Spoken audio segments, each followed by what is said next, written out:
Okay, hyperfine splitting in hydrogen. So, as you know, the hydrogen atom consists of an electron and a proton. Okay, the electron is sitting in the neighborhood of proton. Okay, but the electron have a set of allowed discrete energy levels. Okay, or it has a discrete energy states. So, in each energy state, the pattern of motion of the electron is different. So, we can say that even the so-called ground state of hydrogen is not really a single definite energy state because of the spin of the electron and the proton. Okay, these spins, that is the spin of electron and proton, are responsible for the hyperfine structure of this hydrogen atom. Okay, there occurs a spin-spin interaction or spin-spin coupling between electrons and proton spin. Okay, which split all the energy levels into several nearly equal energy levels. Okay, so the electron can have either the spin up or down. Similarly, the proton also can have its spin up or down. Okay, so there must be 4 possible spin states for the dynamical condition of atom. Okay, that is when people say that the ground state of hydrogen is ground state of hydrogen, it really means there are 4 ground state. Okay, due to the interaction between spins. So first one may be electron spin may be up. Okay, and the proton spin is also up. That is one possible state. The next one is electron spin is up and the proton spin is down. And the third one is electron spin is down and the proton spin is up. And the last one is electron spin is down and the proton spin also down. So, for the ground state of hydrogen itself, there are 4 possible states due to this spin interaction. So, when we say that the ground state of hydrogen, actually it consists of 4 different states with a slightly different variation in energy. Okay, this variation in energy is really very small compared with the adjacent levels, that is compared with the ground state and the first excited state, and its energy difference is approximately 10 electron volt. Okay, so compared to this 10 electron volt, this difference between these 4 energy level is very small. Okay. So as a consequence, each dynamical state has its energy splits into a set of very close energy levels, and it is called the hyperfine splitting. So by the total S, that is the total spin, we can say this state as singlet and triplet. That is, if 2s plus 1 is 3, that is if the total spin is 1, then the states are called triplet state, and the total spin is, if the total spin is 0, then it is called the singlet state. Okay, so this will be singlet and this 2 will be triplet state, and these two state can be written as a linear combination, isn't it? So this will get as a linear combination of up state and down state, and up state plus down state, and up state minus down state. Okay. Okay, so we want to calculate the energy differences among the 4 spin states in this chapter. Okay. The hyperfine splitting is due to the interaction of the magnetic moments of the electron and proton. Okay, which gives slightly different magnetic energy for each spin state. These energy shifts are only about 10 millionth of an electron volt. So, which is really very small compared with the 10 electron volt. Okay. So the energy difference between them, these four states, is only 10th million of an electron volt. So which is very small. So it is because of this large gap we can think about the ground state of hydrogen as four-state system. Okay, and there are many more states at higher energies, but here we are confined our problem to the ground state only. Okay, in higher state also there occurs splitting due to this spin-spin interaction. Okay, this spin will set up a magnetic dipole moment, and this magnetic dipole moment will give rise to a magnetic interaction energy. Okay, and that interaction energy is responsible for the slight difference in energy between these four states. Okay, and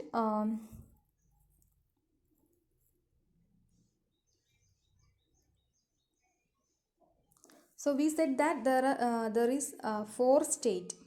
Okay, four possible state, and the energy difference between them is uh, it is very small, but there occurs transition from one state to another state.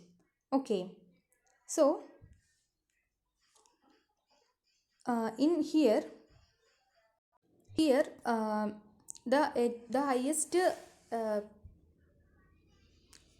possible energy is some constant in it is if we are taking it as some constant. Okay, a, if a is the energy of the first level, and similarly the second level and the third level, some constant a we take it as, and then the minimum energy is minus 3a, minus 3 into that constant. Okay, so the total energy will be, total energy of this four state will be 0.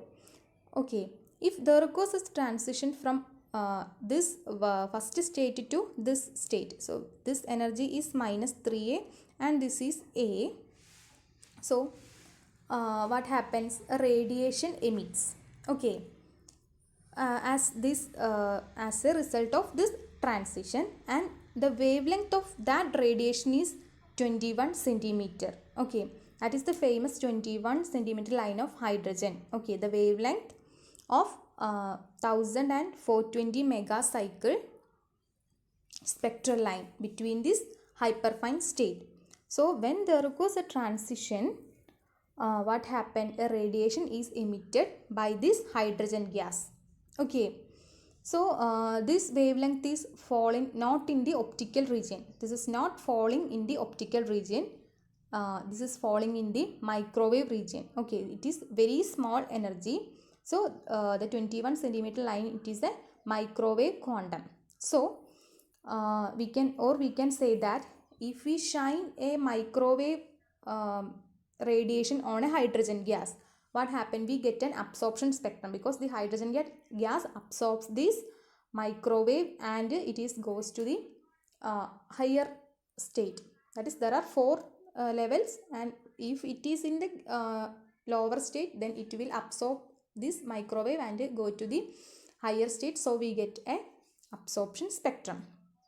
Okay, so wavelength of this radiation is emitted by hydrogen gas in galaxies. Okay, so what happened? If radio telescopes are tuned to 21 centimeter waves, what we can found out the velocities and where is the concentration of hydrogen gas lies in the galaxies. Okay, so by measuring the frequency and the frequency shift by Doppler effect, what we can find out the motion of the gas in galaxy, of the hydrogen gas in galaxy. So this is the big program made by radio astronomy. So actually we are studying this hyperfine splitting. Okay, this is a physically interesting example of what we can already do with quantum mechanics. So this is not an artificial problem, this is a real problem. It is an application of quantum mechanics, we can say that. Okay, so here we are doing the hyperfine structure of ground state of hydrogen only. Okay. Okay, we know that the proton itself constitute a magnetic dipole, as electron. Okay, the electron's magnetic moment mu, which can be written q by 2m. Q എന്ന് പറയുന്നത് for electron it is E, negative E. So and the G factor is 2. So by substituting we get a mu E, that is electron's magnetic moment is negative E by me into vector S, that is the spin of electron. Similarly for proton it is okay, that is G factor of proton into charge E divided by 2 mp into spin of the proton. Okay.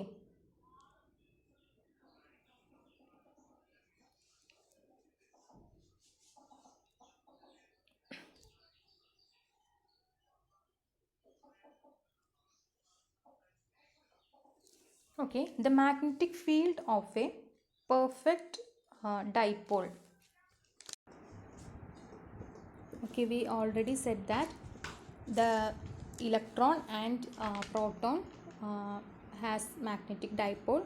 So this dipole will set up a magnetic field or the dipole magnetic field. So we want to find out what is this field. So put our magnetic momentum mu at the origin. Okay, and it is pointing in the z direction. Okay, look at this picture. Okay, so the magnetic vector potential. So these from now on these equations are from electrodynamics. You can refer the chapter magnetism. Okay, so the magnetic vector potential A will be what? Mu 0 by 4 pi into vector mu cross r cap divided by r square. Okay, so the curl of this magnetic vector potential gives you the magnetic dipole field, which is similar to what? The negative del V, that is the gradient of scalar potential, gives you the electric dipole field. Similarly, the curl of magnetic vector potential gives you the magnetic dipole field. Okay. Okay, so the magnetic vector potential is mu 0 by 4 pi into mu cross r cap divided by r square. So we want to find the curl, that is del cross A. So this can be written as what? A dipole, that is the magnetic vector potential is mu 0 by 4 pi into mu sin theta divided by r square, which is in the direction of phi, isn't it? Look at that picture.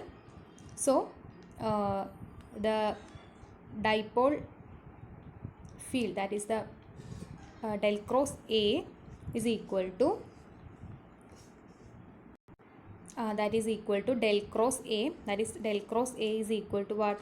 1 by r square into sin theta into this will be our curl of A. So while doing that we got what? Mu 0 into, this is mu, okay, mu 0 into mu divided by 4 pi r cube into 2 cos theta r cap plus sin theta theta cap. So this is the dipole, magnetic dipole field. Okay, now we can write mu, vector mu, that is the magnetic moment, is equal to mu dot r cap into r cap plus mu dot plus theta cap into theta cap. Okay, so this can be written as, this is equal to what? Mu dot r is mu into r cap into cos theta, that is r cap the unit vector ana, so the magnitude is 1, so that will be mu cos theta into r cap minus mu sin theta into theta cap. Okay, from this we can write 3 times mu dot r cap into r cap minus mu. Okay, this is equal to 3 into mu cos theta r cap minus mu cos theta r cap plus mu sin theta theta cap. Okay, so in the next step this is equal to 2 mu cos theta r cap plus mu sin theta theta cap. Okay, so del cross A can be written as, that is this is equal to this.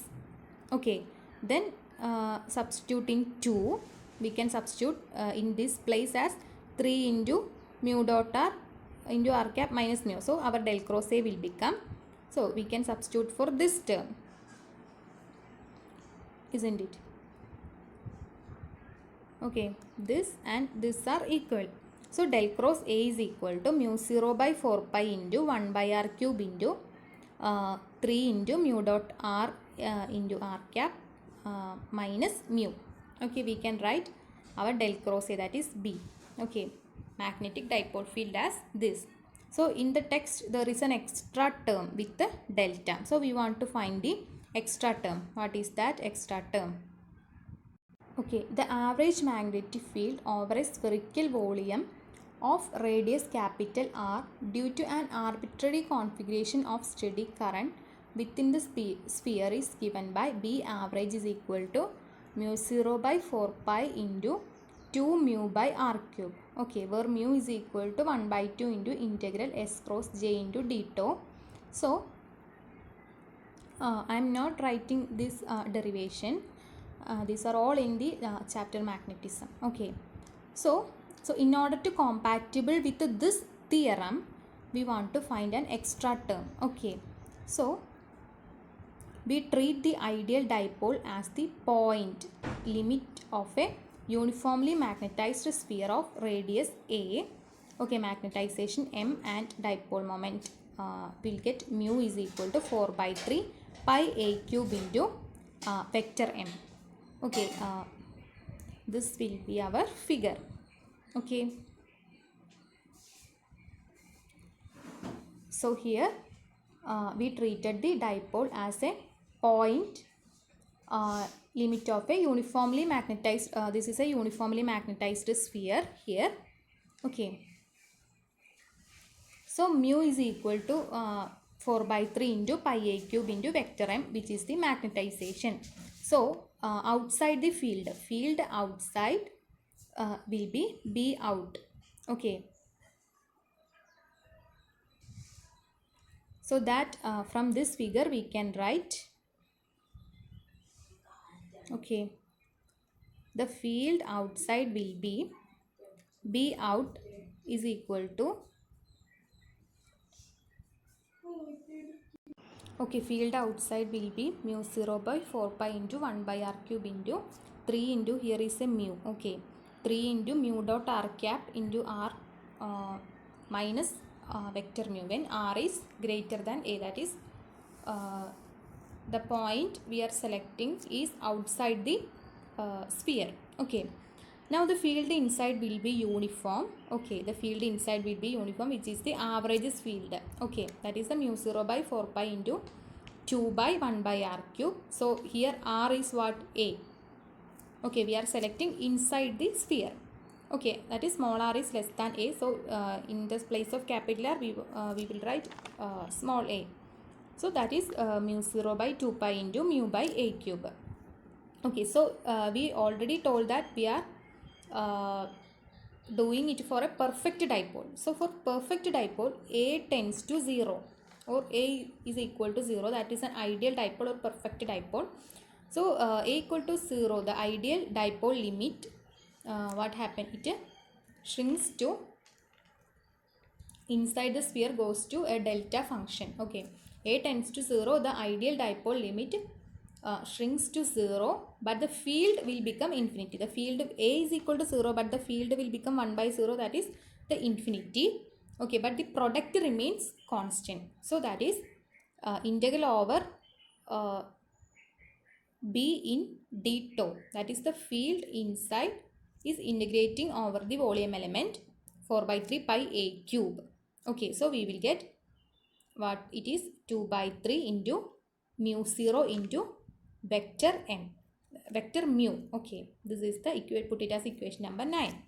Okay, so as A tends to 0, the field inside the sphere goes to a delta function. So we can write B in as 2 by 3 into mu 0 into mu into del cube r. Okay, so the magnetic field of an ideal dipole will be the plus of this and the equation number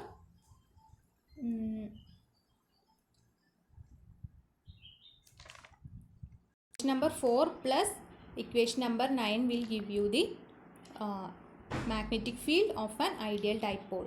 So that is this term, put it as equation number 10. Okay, this is the way how this delta function came into our equation.